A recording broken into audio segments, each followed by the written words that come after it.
4 रोज़ा जलसे का आज हमारा अख्तामी ये इजलास है और इसमें इस जलसे की तैयारी पिछले 1.5 महीने से हो रही थी। जलसे में पर्दे के पीछे कौन कौन लोग थे, उन लोगों ने क्या क्या किरदार निभाया, इसे लफ्ज़ों में बयान करना मेरे लिए मुमकिन नहीं है, इसलिए कि इसमें से तमाम हजरात जो थे वो उर्दू के तई ये उनकी मोहब्बत थी, वो खुद चल कर आए और उन्होंने अपनी खिदमत दी। उसमें एक अहम नाम मोहतरम जनाब ज़फ़र अहमद ख़ान साहब का भी है। जलसे के शुरुआत से लेके आज तक जितनी मेहनत और जितनी लगन से उन्होंने काम किया है, ये इस बात का यकीन दिलाता है कि उर्दू का अभी मुस्तक़बिल बहुत रोशन है। पिछले 40 साल तक इस्लामिया कॉलेज में दर्स और तदरीस का काम किया आपने। इसके अलावा 17 साल तक आप मियाँ साहब इस्लामिया इंटर कॉलेज के प्रिंसिपल रहे। बड़ी कामयाबी से आपने अपने इस काम को पूरा किया। 2 बार आप IAS के इंटरव्यू तक गए, लेकिन किसी वजह से उसमें आपका जब सिलेक्शन नहीं हुआ तो लौट के आप अपने घर आए। इन्होंने सोचा कि हमारे अंदर जो अहलियत है उसको हम क्यों ना अपने इलाके के लोगों में ही तकसीम करें, और उसका इन्होंने भरपूर फ़ायदा बच्चों को पहुंचाया। हम उनसे गुजारिश करेंगे कि आप अपने ख्यालात का इजहार करें। मोहतरम जनाब ज़फ़र अहमद ख़ान साहब।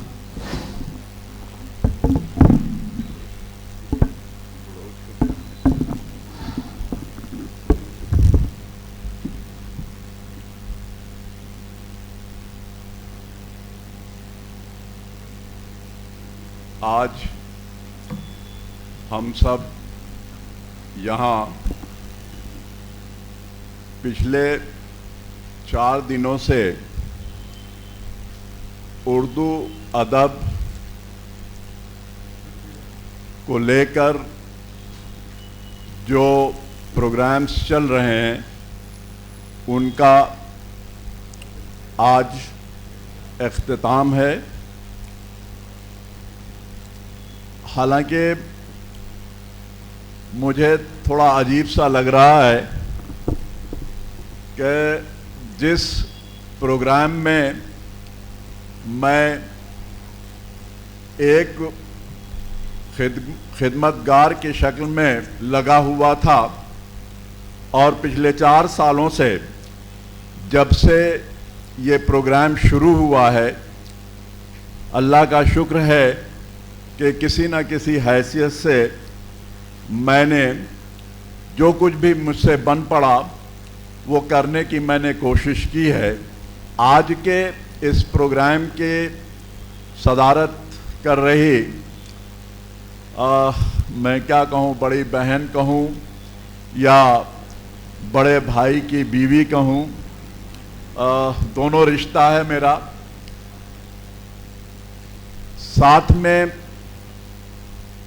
हमारी बड़ी बहन ताजवर सुल्ताना मोहतरमा मुनव्वर राना जी, और साथ मेरे सामने बैठे हुए तमाम मुअज़्ज़िज़ हाज़रीन और प्यारे बच्चों और बच्चियां।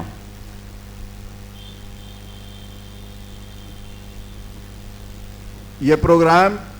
बेसिकली हामिद अली साहब मरहूम की याद में मुनक़िद किया जा रहा है पिछले 4 सालों से। हामिद अली साहब से मेरा रूबरू साहब का सिर्फ मुझे लगता है कि 2 या 3 बार सिर्फ हुआ है। मुलाकातें होती थी इसलिए कि हारिस भाई से पिछले 17-18 साल से मेरा साथ है, तो आपके दौलत कदे पे जाने का जब भी मौका मिला तो मोहतरम से मेरी मुलाकात हुई, लेकिन वो सिर्फ सलाम और दुआ तक रहती थी। लेकिन 2 मौका ऐसा था जब काफ़ी लंबी गुफ्तगू का मौका मिला और उससे मैंने बहुत कुछ अख़ज़ किया। पहला मौका ये था कि जब 2007 में मैंने प्रिंसिपल शिप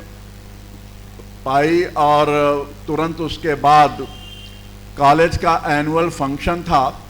वक्त बहुत थोड़ा था, इनविटेशन कार्ड मैंने अंग्रेज़ी में छपवा दिया था।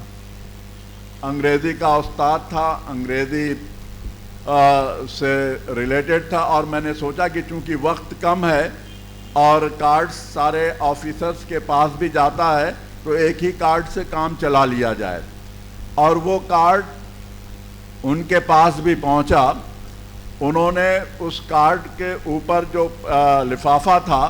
उस लिफाफे को देखा, उस पर भी लिखा हुआ था अंग्रेज़ी में इनविटेशन, और नीचे जलसे सीरतुन नबी मियाँ साहब Islamia inter college English version में था। बिल्कुल वही लिफाफा जैसे बंद उन्होंने वापस भेजा, और उसके साथ 2 पेज का एक बहुत बड़ा मजमून उसमें लिखा हुआ था, जो उस वक्त के मैनेजर राशिद कमाल सामानी साहब मरहूम के पास आया। जब वो लिफाफा उन्होंने खोला तो उसको पढ़ने के बाद इसमें कोई एग्जैगरेशन नहीं है, बिल्कुल उनके माथे पे पसीना आया, और वो सीधे मेरे ऑफिस में आए और उन्होंने कहा कि ये आपने क्या कर दिया। मैंने कहा क्या हो गया? तो कहा कि ये आपने जो है वो अंग्रेज़ी में इनविटेशन छपवाया, और उससे बड़ी गलती आपने ये कर दी कि वो आपने हामिद चचा के पास आपने भेज दिया। हमने कहा कि सर अब मुझे इतनी जानकारी तो थी नहीं,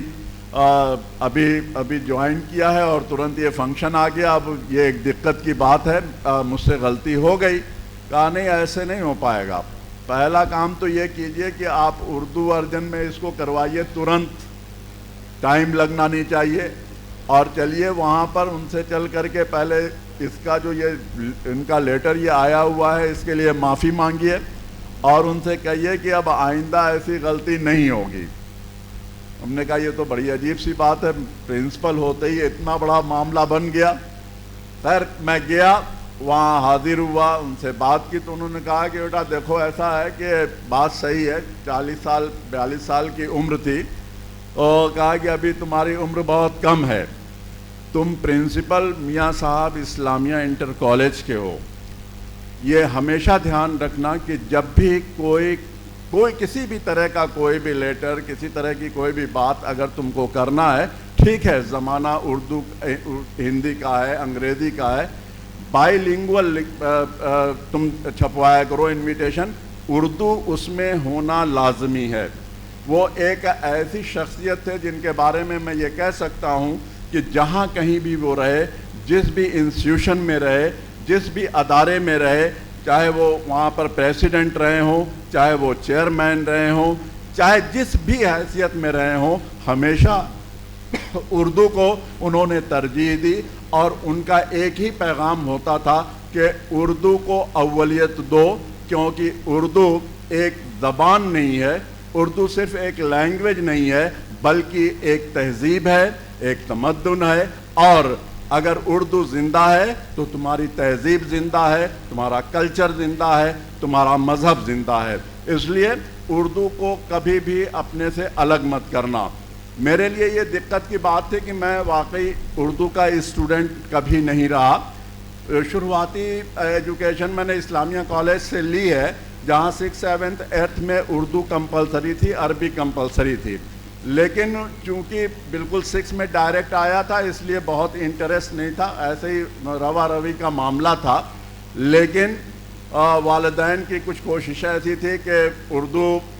मैंने पढ़ना भी सीखा, लिखना भी सीखा और समझना भी सीखा, कोई उसमें दिक्कत की बात नहीं है। लेकिन उनके उस बात के बाद, यानी वो जो हमारा और उनका जो मामला हुआ, उसके बाद से मुझे याद नहीं है कि कॉलेज का कोई भी लेटर, सर उसके गवाह भी हैं कि कोई भी लेटर हो, कोई भी करेस्पॉन्डेंस हो, हम लोग जो करते हैं वो हमेशा बाईलिंगुअल होता है, हिंदी उर्दू होता है या उर्दू इंग्लिश होता है, यानी उर्दू ज़रूर रहता है उसमें। तो उर्दू के लिए जो उनकी खिदमात हैं, उर्दू के लिए जो कुछ भी उन्होंने किया है वो वाकई काबिल फरामोश नहीं है, उसको फरामोश किया ही नहीं जा सकता है। और मैं इसके अलावा ایک بات اور کہنا چاہوں گا جو حارث بھائی کا خود کا اپنا جو ہے وہ جو ابھی انہوں نے اپنی اسپیچ میں باتیں کہی ہیں کہ اردو کا جو معاملہ ہے یا اردو جو دھیرے دھیرے ہمارے گھروں سے غائب ہو رہی ہے، اس کے پیچھے ہم لوگ کئی میٹنگز بھی کر چکے، گارجینز کو بلا چکے، اور ان سے ہم لوگ یہی ہمیشہ یہ کہتے ہیں کہ دیکھو کبھی بھی اردو کو یہ نہ کہو کہ گورنمنٹ اس کے ساتھ زیادتی کر رہی ہے، گورنمنٹ اردو کو ختم کرنا چاہتی ہے، سماج کے دوسرے طبقے کے لوگ اردو کو ختم کرنا چاہتے ہیں، ایسا کچھ نہیں ہے۔ اردو کو ہم مسلمان ہی واقعی ختم کر رہے ہیں، کیونکہ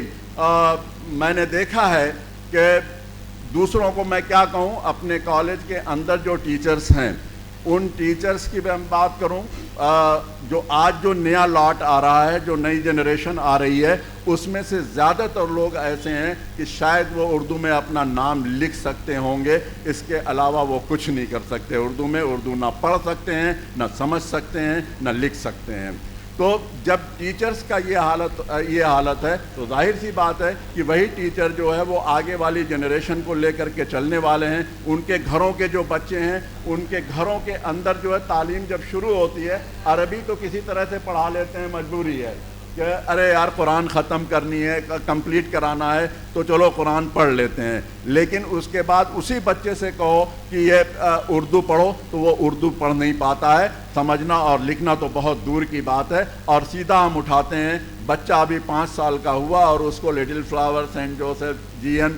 جیسے اسکولز میں ڈال دیتے ہیں جہاں اردو سے کوئی مطلب نہیں ہے، کوئی لینا دینا نہیں ہے، نہ ہم گھر میں اس کو دے پاتے ہیں اردو کی ایجوکیشن، نہ باہر دے پاتے ہیں۔ تو ایسی سچویشن میں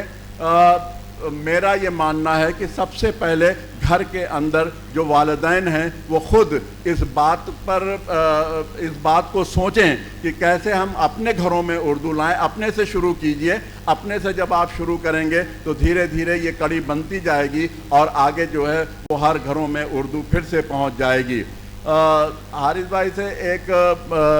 اور ریکویسٹ مجھے یہ کرنی تھی کہ جہاں ہم لوگ اتنا بڑا کام کر رہے ہیں، تمام طرح کے کام کر رہے ہیں، گورکھپور سے اردو کی پبلک لائبریری شاید واحد لائبریری کے بعد اب نہیں کے برابر رہ گئی ہے۔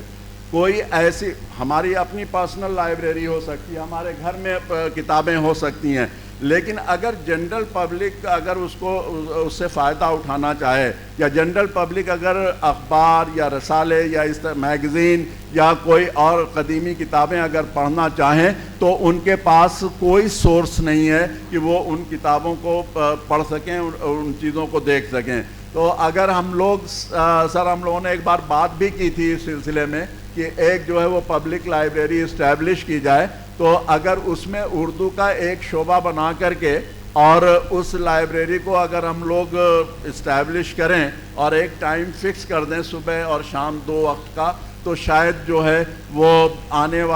جن لوگوں کو اس طرح کی ضرورت ہے وہ وہاں آ کر کے اس سے استفادہ حاصل کر سکتے ہیں، اور ہم لوگ شاید جو یہ ہمارا جو کارواں چل رہا ہے اس کارواں میں ایک کڑی اور جوڑ کر کے اردو کی خدمت کر سکتے ہیں۔ میں آخر میں آج 11 ستمبر ہے، 11 ستمبر 2019 کو ہمارے بیچ سے یہ ادب کا شہدائی اس دنیا کو چھوڑ کر گیا،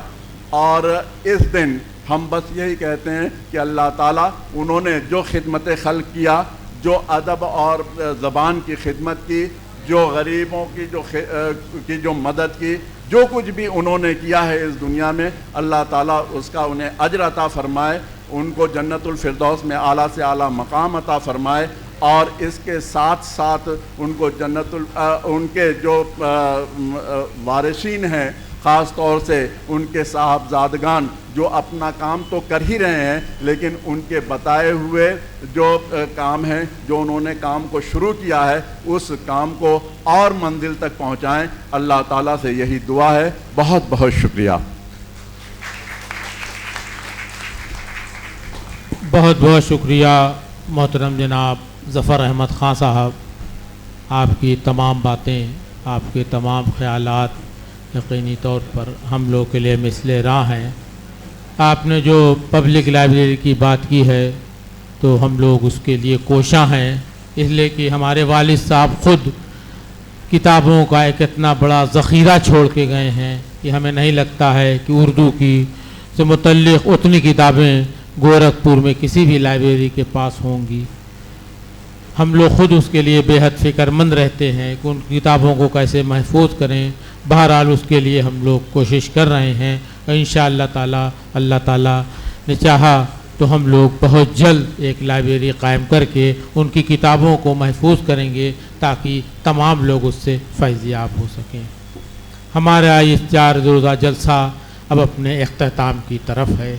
اس 4 روزوں میں گورکھپور کے ادب نواز حضرات نے جس طرح سے ہمیں حوصلہ دیا، جس طرح سے اردو ادب کے تئیں اپنی دلچسپی کا اظہار کیا، وہ ہمارے لیے باعث مسرت ہے۔